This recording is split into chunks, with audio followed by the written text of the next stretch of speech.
3 bombs have dropped on the final day of the window. Our star could be off, a former face might return, and an £8 million signing is all but done. Sheffield United are racing against the clock to avoid a total collapse. Subscribe and stay till the end because these updates could shape our entire season. Gustavo Hamer, our standout midfielder, is being eyed up by PSV Eindhoven and Leeds United. Tell me, how on earth can we afford to lose our best player right now?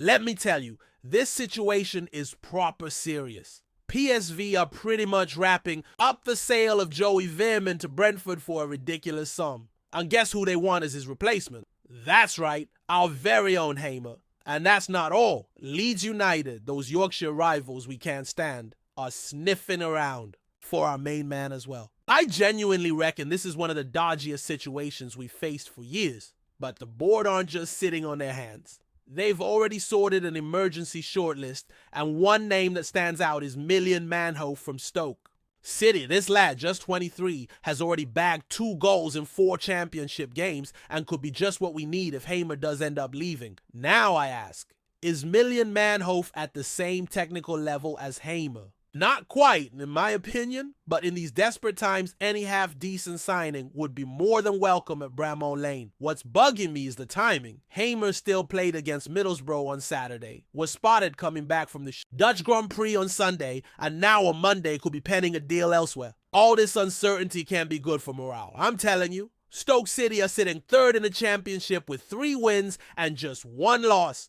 And we're rock bottom with naught to show for it. If we lose Hamer and have to battle them for Manhoef as well, it gets even messier. I reckon if Hamer does leave, Million Manhoef would be a clever shout. He's young, hungry, and already showing he can find the net in the championship. But let's not kid ourselves. It's a risky punt at a seriously dodgy moment. Now let's talk about the second bit of news stirring things up behind the scenes. The possible return of Rak-Sakyi, the winger from Crystal Palace who spent last season with us on loan. The lad's 22, started 22 matches, scored 7, and set up another. Decent numbers if you ask me. The club's pushing hard to bring Raksaki back, and it'd be another loan like last time. But is that enough to sort out our attack? I reckon we need more, especially after how disastrous this start has been. 5 defeats on the trot. That's right, no points from 4 championship fixtures. We're the only team in the division still with a big fat 0. Ruben Sells is feeling the heat from the fans, and to be honest, it makes sense. What lifts me about getting Raksaki back is that he knows the place, gets the system, and showed last season he's up for the scrap for a starting spot.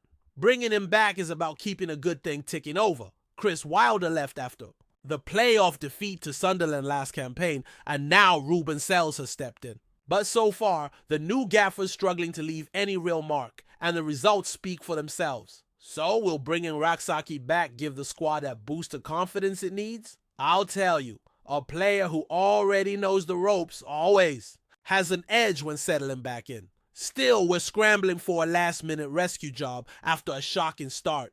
This isn't planning, it's firefighting, let's be honest. But sometimes, last-ditch moves end up paying off. Here's the third story that might just save our skin. An £8 million transfer that's nearly wrapped up. Sheffield United are closing in on a pacey seasoned winger who could truly sharpen things up front. The player's 28, has caps for his country, and is tipped to leave his current club anytime now. The opposing boss has already given the green light for him to move, and we're leading the chase, even with Wrexham and Leicester City sniffing around. But I'll level with you, this is a gamble and a half. The lad had a proper nasty Achilles. Injury last season kept him sidelined for months. Has he properly got back to full fitness? That's the big question. And make no mistake, it's a risky one, but it could end up paying off. What fires me up is that we're beating bigger clubs to the punch. Leicester City have bags more cash than us, but we're ahead in this one. That's a good sign. Shows the board are pulling out all the stops for a change. The money side's a worry too. We're talking £8 million here, a massive sum by our standards. Can we really stretch to that?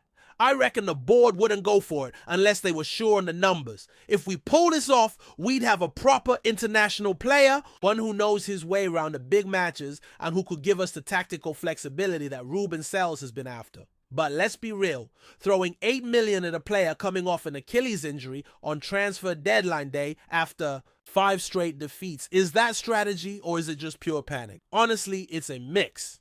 Now, let's bring these 3 threads together and really look at what's going on at Sheffield United. This is a crunch moment where the decisions we make could set the tone for the whole season. If we lose Hamer to PSV or Leeds, but bring in Rak-Sakyi and seal that $8 million signing, the shape of our squad changes entirely. We'd lose our creative spark in midfield, but we'd gain pace and experience out wide. The question is if all these pieces will click straight away. No point signing quality players if they can't settle in with Ruben Seller's setup.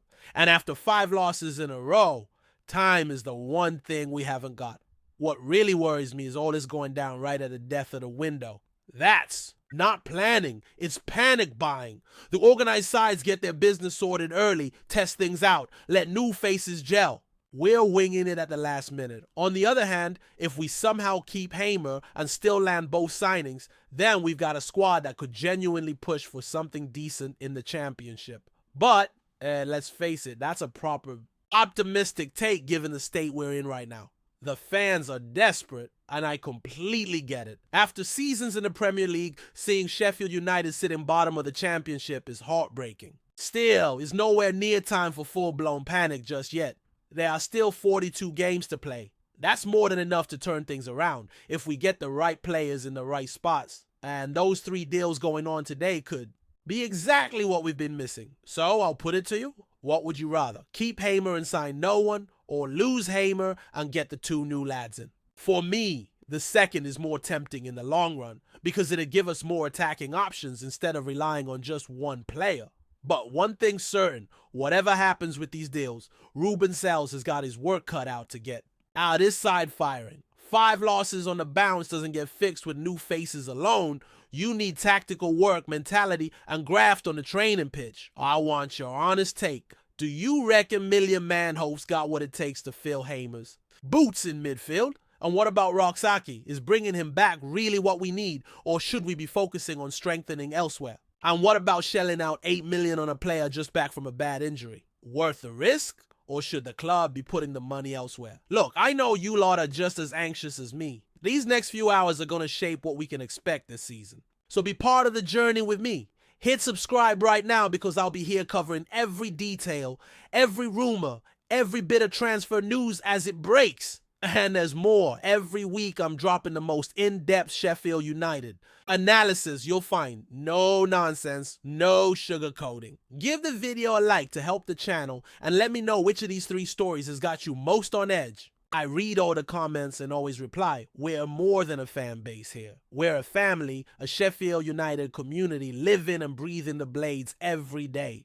Ring that bell for notifications because as soon as these transfers are done, or fall through, I'll be here in a flash bringing you all the details. Don't miss a single update. And remember, whatever happens today, we are Sheffield United. We've had it rough before and always bounced back. This time won't be any different. Together we're stronger, thanks all. See you in the next video with all the transfer confirmations. Cheers and up the Blades.